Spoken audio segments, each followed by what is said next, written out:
Tudo bem, pessoal? Eu vou apresentar agora o estudo jurídico da Lei 12.340/2010, que justamente trata de questões de calamidade pública na esfera aí do direito administrativo, mas também envolvendo o direito constitucional, penal, civil. É uma lei que produz efeitos bem difusos, espraiados. No seu artigo 1º, ela estabelece que a transferência de recursos financeiros da União para os demais entes federados ocorrerá em caso de prevenção em áreas de riscos de desastres e de resposta e de recuperação em áreas atingidas por desastres. Ou seja, prevenção antes do desastre acontecer, de resposta quando estiver acontecendo e recuperação de áreas após o desastre. Então, justamente dentro dessa lógica que o legislador abordou e abrangeu um caráter preventivo, né, ampliando os efeitos para desastres de qualquer natureza, a exemplo de deslizamentos, e também questões de saúde pública, tal como a população mundial enfrenta no momento, infelizmente, com a questão do coronavírus. Quando dá resposta a esses problemas, a esses desastres, a lei prevê também ajuda e regulamenta o contingenciamento, ou seja, quando já ocorreu o desastre. Observar as disposições dessa lei poderá ser feita por meio esse aporte da União de depósito na conta do ente federado, ou então diretamente do FUNCAP, que é o Fundo de Calamidades Públicas, aos entes federados. Será a responsabilidade da União, conforme regulamento, definir as diretrizes e aprovar os planos de trabalho. Então, aqui eu quero salientar o seguinte: regras de abrangência geral, de repercussão geral entre os entes federados, são de competência exclusiva da União.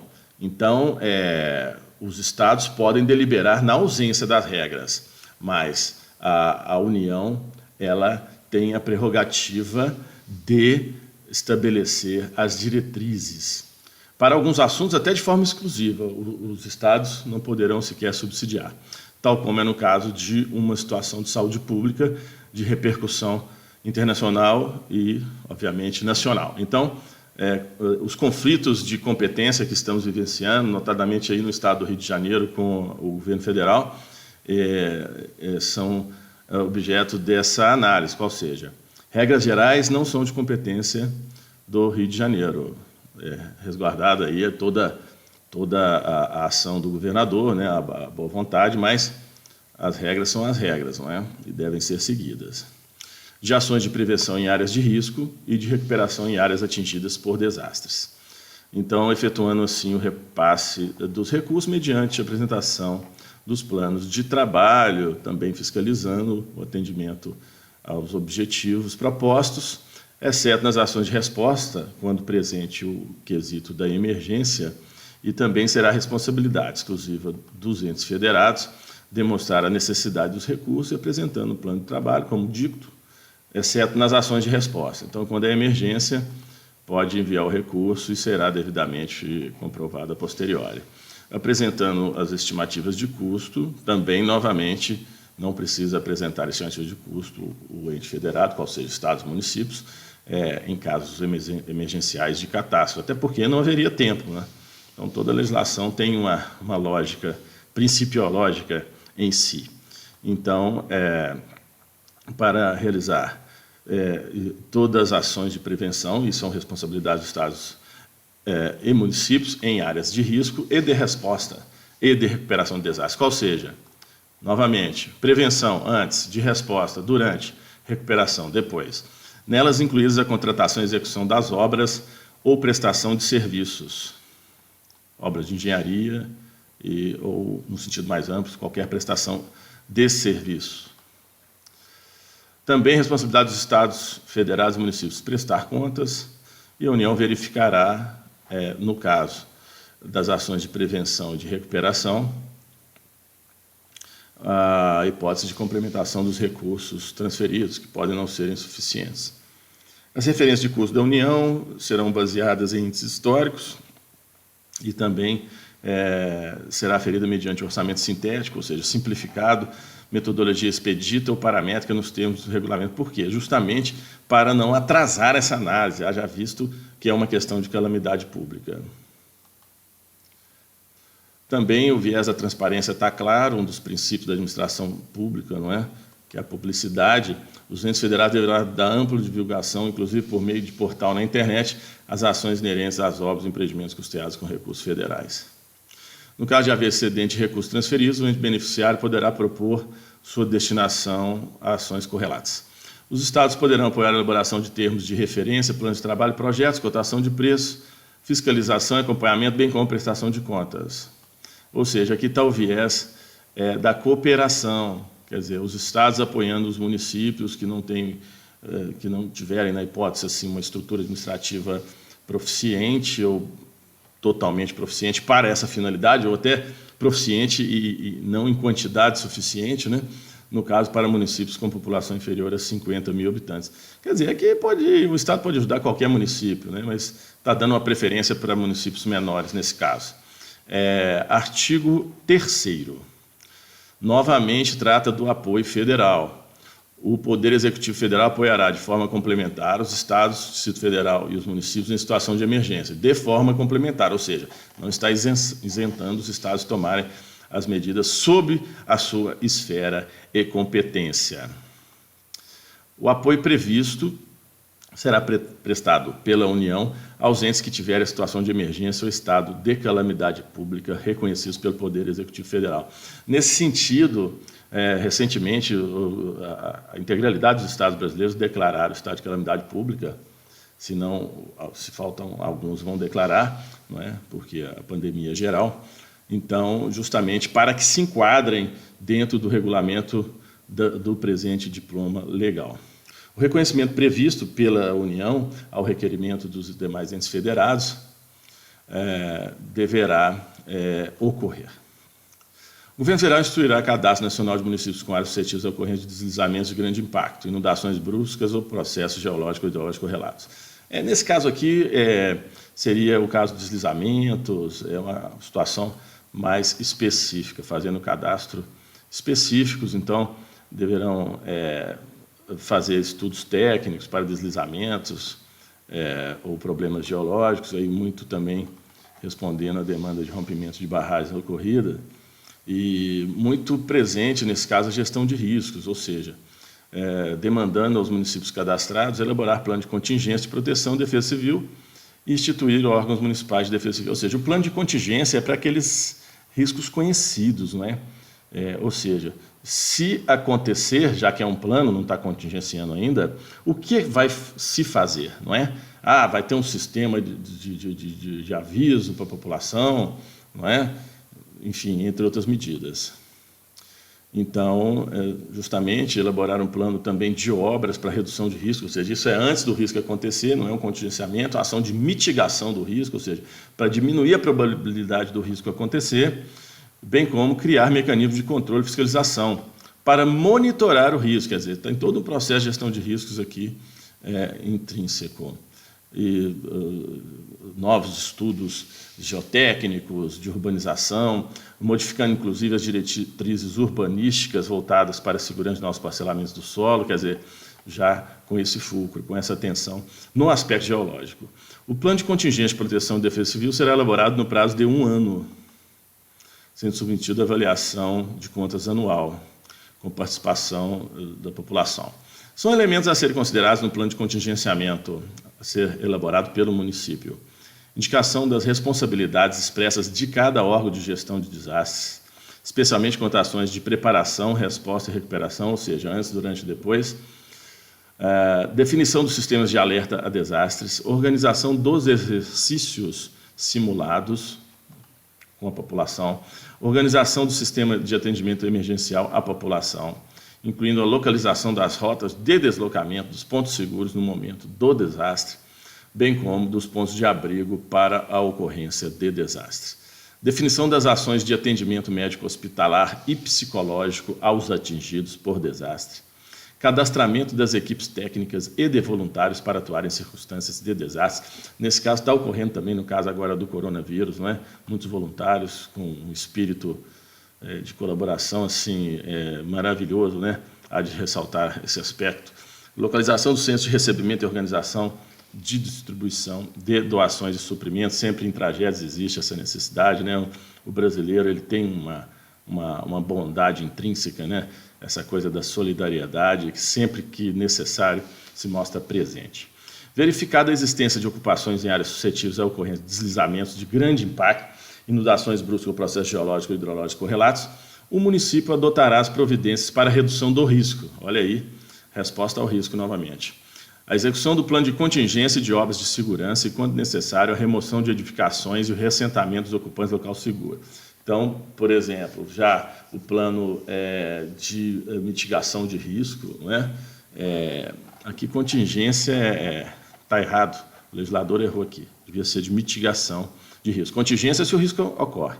Antes de acontecer algum problema, é mitigação, não é contingência.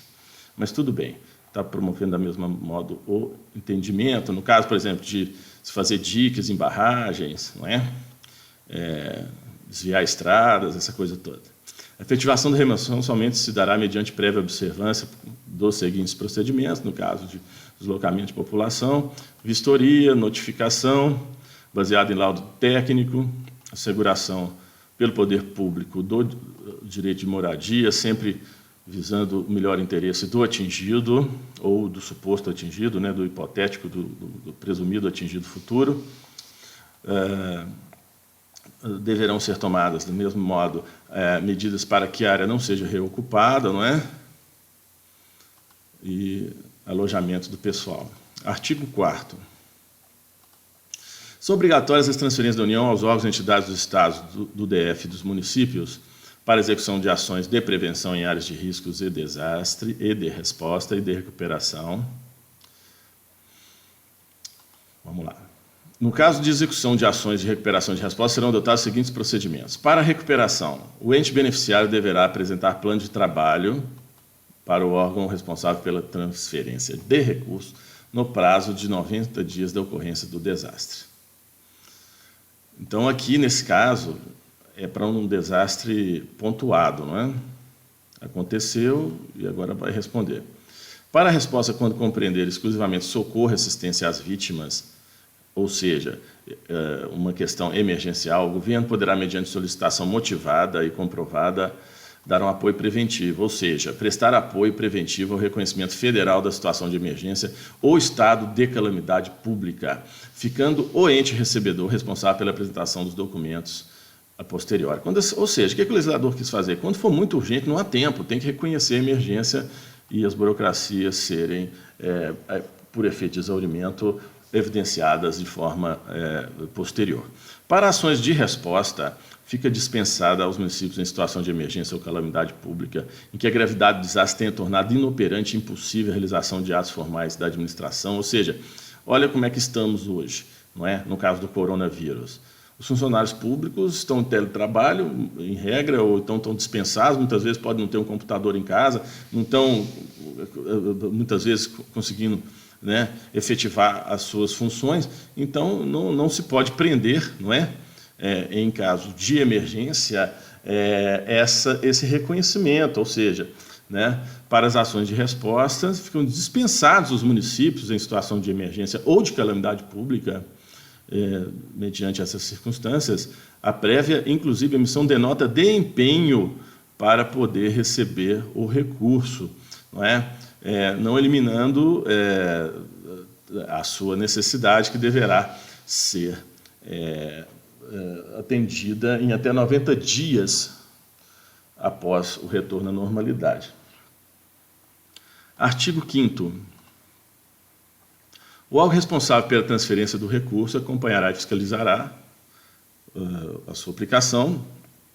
Na hipótese de verificada a aplicação de recursos em desacordo com essa lei, serão bloqueadas qualquer transações e saques de valores na conta específica e também a realização de novas transferências ao ente beneficiário.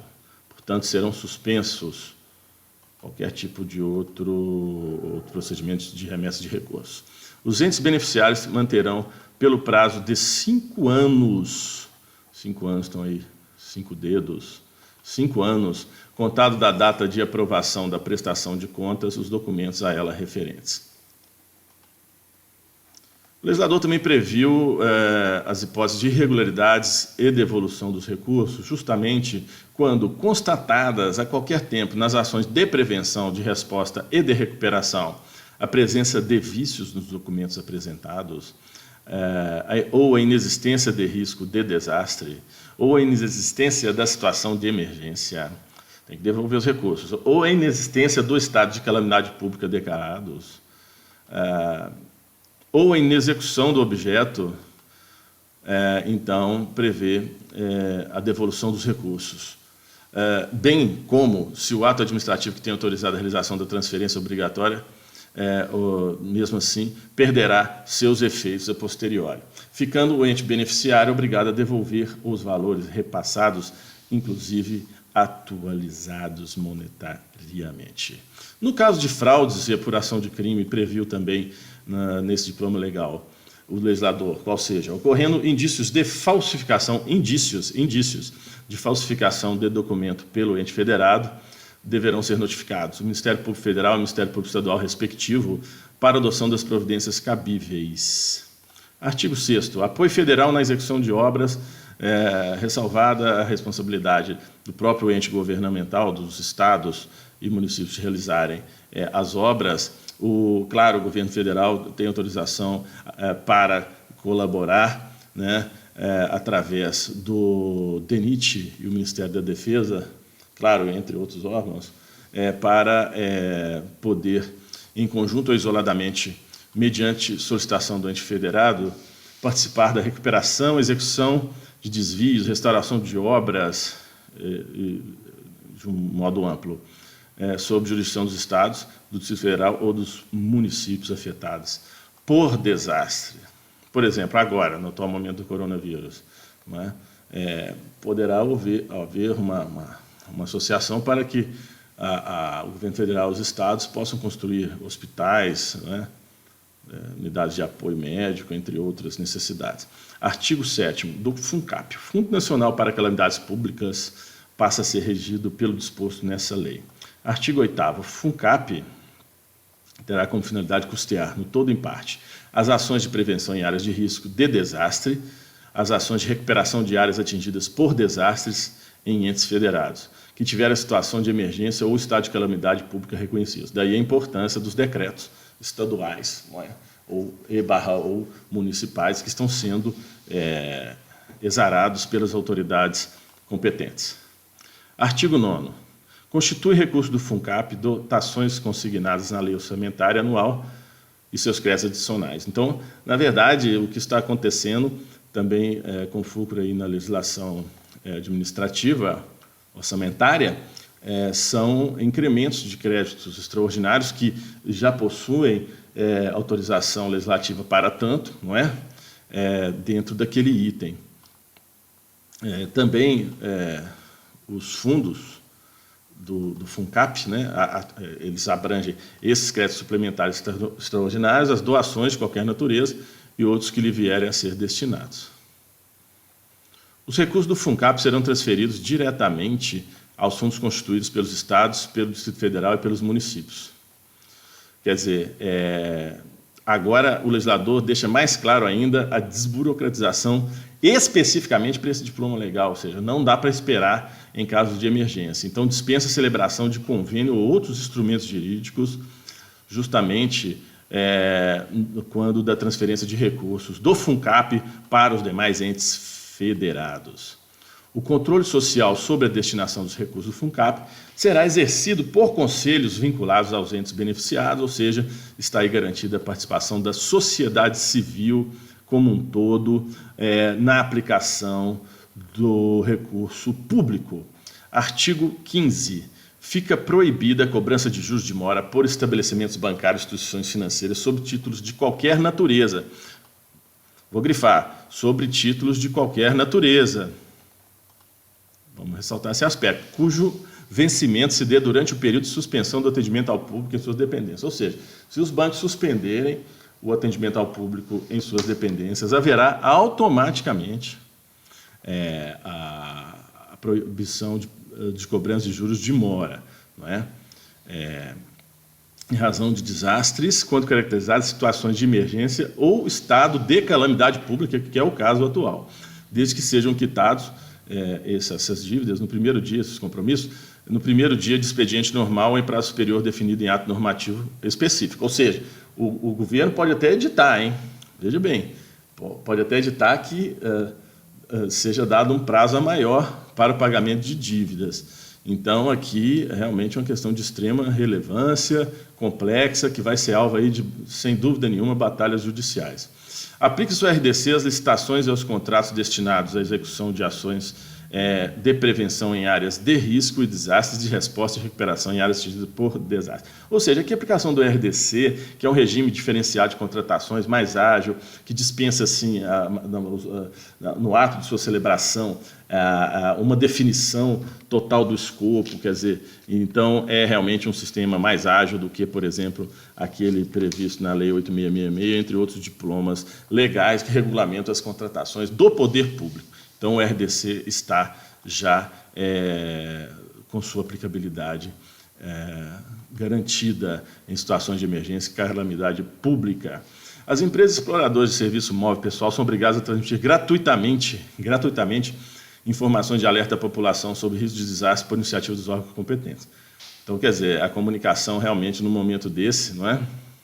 As exploradoras de serviço móvel, todo mundo tem que participar realmente, a sociedade, não é?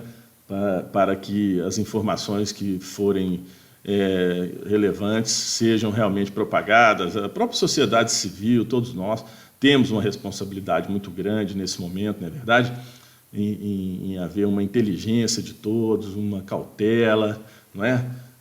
Não se expor a riscos necessários e mais, não expor terceiros com suas atitudes. Então, tem que haver uma conscientização muito grande de todos nós. É um problema seríssimo que depende muito da nossa atuação particular de cada um, não é? Com todas essas cautelas que sejam necessárias e também de uma atuação solidária. Na doação de alimentos pelo poder público, é o Poder Executivo autorizado a doar estoques públicos de alimentos in natura ou após beneficiamento diretamente às populações. Então, quer dizer, em épocas de calamidade pública realmente ocorre, eventualmente, falta de alimentos, não só pelo problema de logística, mas com falta de recursos, né? Então, veja bem, hoje estamos um problema sério, as pessoas aí sem saber como é que vai ficar o trabalho, essa coisa toda. Então, o governo vai ter realmente que efetivar uma diretriz de apoio à população, não é? Às empresas, e justamente é nisso que todos nós, cidadãos, acreditamos que vai acontecer, objetivando o combate à fome e à miséria, bem como as populações atingidas por desastre, quando caracterizadas situações de emergência ou estado de calamidade pública. É justamente isso, quer dizer, novamente a importância da decretação do estado de calamidade pública. Então, espero ter contribuído com os senhores e senhoras, no sentido de entender um pouco mais, né, o nosso contexto atual, acreditando, se Deus quiser, que iremos superar essas dificuldades com o menor impacto possível e com a colaboração de todos. Um grande abraço e boa sorte para todo mundo.